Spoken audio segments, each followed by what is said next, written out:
Hi, I'm Dr. Priyanka Naik. I'm a board certified internal medicine physician as well as a certified life coach.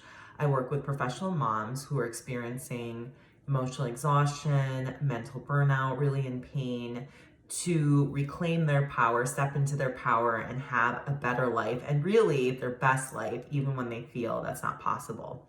Today, I want to talk about something that many of my clients deal with, and it's not talked about. So, that is living with an addicted or alcoholic partner or spouse.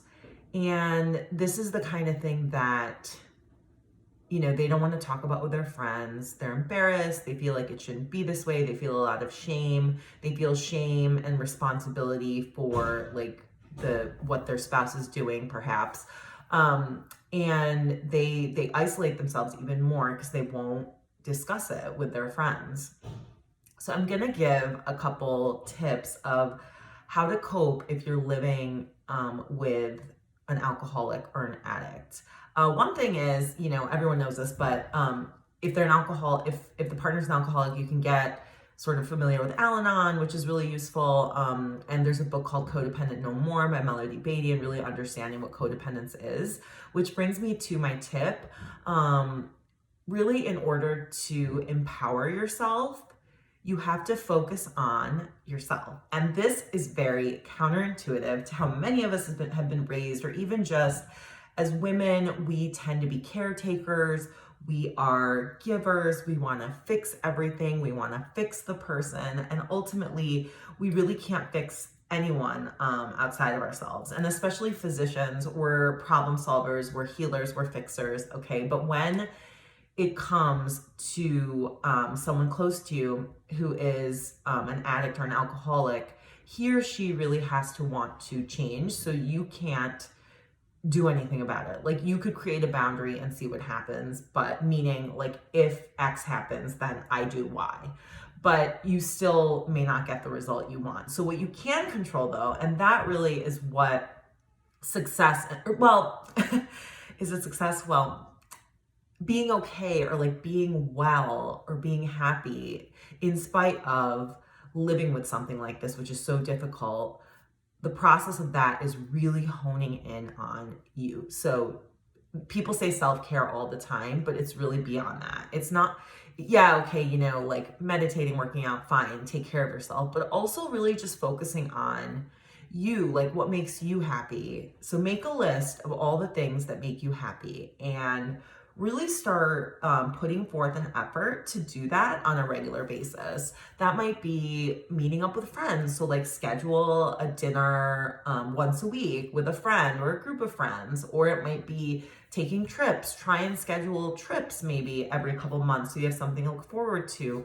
Or connection is also really key, and feeling not alone, right? So if you're able to like attend Al-Anon meetings, you may feel like you're not alone that way, which is really helpful, but really searching for people who are dealing with similar situations as you. And sometimes if you have a trusted friend, you can be vulnerable, you can tell them what's going on with you, and you might find that the friend has a similar situation. Addiction is really pervasive, and yet somehow we're all really secretive about it in the society, but it exists, and you may find support like where you didn't expect.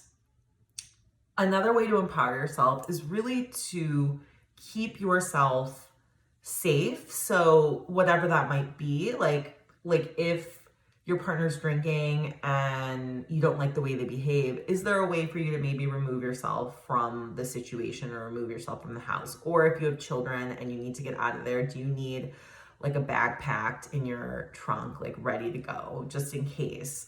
Just to know that like having plans and feeling like you're taking control of the situation. And so really, and the number one thing actually before any of this is, if this is new to you, or if you don't know a lot about it, learn about addiction, learn about codependence. The concept of like codependence is when we think or we try to control other people's behaviors, or we think we can like walk on eggshells and that'll fix the situation, or we play detective. You think you can control their drinking, or you're like searching like for alcohol bottles or whatever. That that only ruins your own experience. So learning again to focus on yourself and just trust your instinct and not be doing the detective work or the Sherlock Holmes stuff. Okay, so these are some tips. This is a lot. I would start with the learning part and then definitely focusing on the things that really bring you joy and make you happy.